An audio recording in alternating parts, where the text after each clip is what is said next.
এই যে দেখেন রশিদের দোকান থেকে আপনার বাম দিকে আপনারা দেখতে পাচ্ছেন যে এখানে খাল পরিষ্কারের যে কর্মসূচি সেটা চলছে। আপনারা দেখেন যে অবৈধ স্থাপনা উচ্ছেদ কিন্তু চলছে। এইদিকে দেখেন সামনেও অবৈধ স্থাপনা আছে, সবাই সরিয়ে নিচ্ছেন।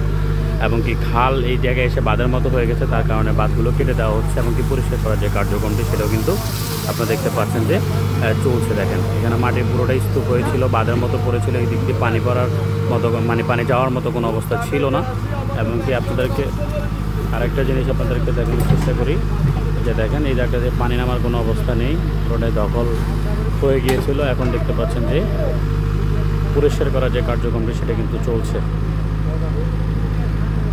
দেখেন একদম নিচ থেকে মাটি কুড়ে করে নিচ্ছে যেন এখান দিয়ে পানির স্রোত দ্বারা বহমান হয়।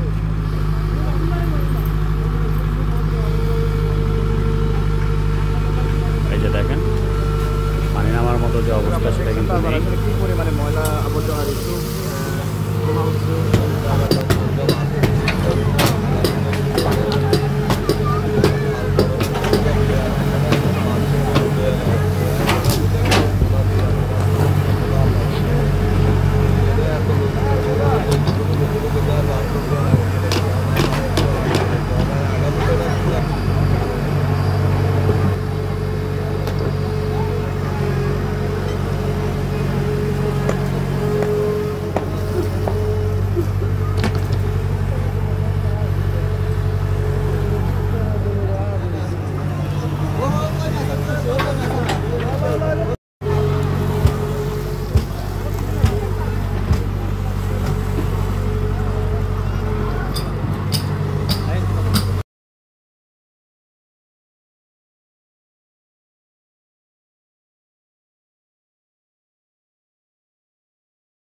দেখাই এরা